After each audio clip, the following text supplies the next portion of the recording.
You know, last week, the House passed a resolution condemning the support for Hamas and Hezbollah that we're seeing on many college campuses. The resolution urges university leaders to denounce all forms of anti-Semitism. Utah Republican Representative Burgess Owens introduced the measure, saying, quote, hateful acts of anti-Semitism are spreading like wildfire across American college campuses. Some examples: at Cornell, campus police had to protect the university's Center for Jewish Living after online threats to Jewish students surfaced. Near Tulane, a Jewish student was hit with a flagpole after he tried to grab an Israeli flag from a pro-Palestinian protesters. And at Columbia, an Israeli student was physically attacked with a stick on campus. Now, 3 Jewish students are speaking out in a New York Times op-ed, writing that what's happening on college campuses is not free speech.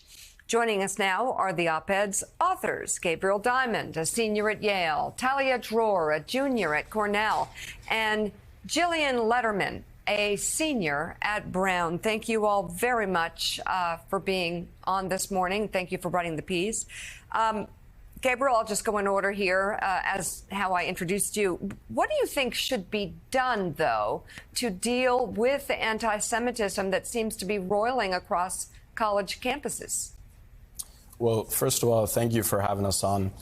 I think there's a lot that can be done. And what we're seeing now is a lot of colleges and the universities are being reactive to what's going on campus. They're issuing statements. They're trying to essentially cover for what has been a massive failure because they've allowed terrorist sympathies to brew on campus. They've allowed for radical voices on campus to create a hostile culture.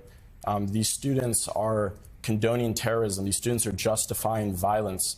And in many cases, they're even inciting violence. And in some, as you saw in the video with the Columbia student, students are getting hurt. Students are getting assaulted. At Tulane, at Columbia, an Israeli student was assaulted. At Cornell, students are scared to go to class.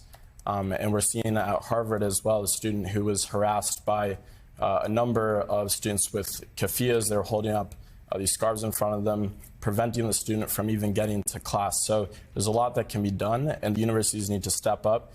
They need to deal with professors appropriately, disciplining them, and in some cases, even dismissing them.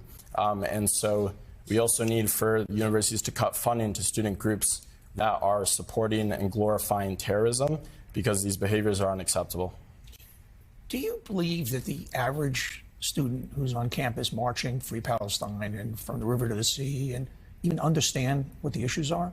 Or is it just this, or is so much of it just anti-Jew hatred? It's interesting you ask that. I don't think I can necessarily speak to other people's beliefs. What I can tell you is that you're chanting for an Intifada revolution. You are chanting for innocent civilians to be killed.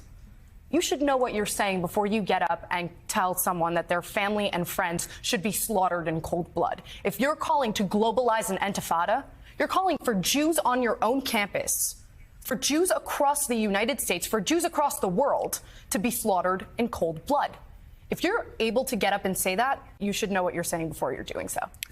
Jillian, many of us have different views, but I think all of us have to condemn what happened on October 7th, and many of us are saying we don't want to see children killed in the Gaza.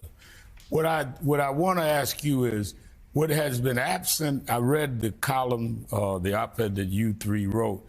I've not seen the surrounding communities of those college campuses condemn the violence, because we can debate the issues, but the fact you have students being physically attacked or threatened with violence, where are the faith leaders, the activists in your communities? These colleges are in somebody's neighborhood.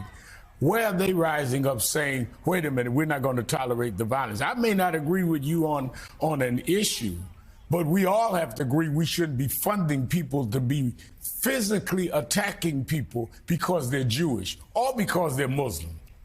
Absolutely. And we've seen a complete absence of support on something that should be absolutely morally clear. Right now, we have a situation in which there was a moment in a country in this world where people were slaughtered, civilians were slaughtered, women were raped, people were brutalized, civilians were kidnapped, children were taken away from their parents. This is a moment of moral clarity. It should be a moment of moral clarity. And what we're seeing on college campuses is that people are somehow unable to understand that there's morality in this world, that colleges have a culture of ethics that they are required to uphold, that they have a responsibility to uphold. They are leaving Jewish students behind. They are letting Jewish students fend for themselves as students on their campuses say that it is okay to commit terrorist acts on campus and to commit those heinous acts that people did against Israeli civilians, and that they continue to hold hostages in Gaza. And they say that's okay. They say that's an act of Palestinian resistance. Equating Palestinian resistance with Hamas terrorism is unacceptable.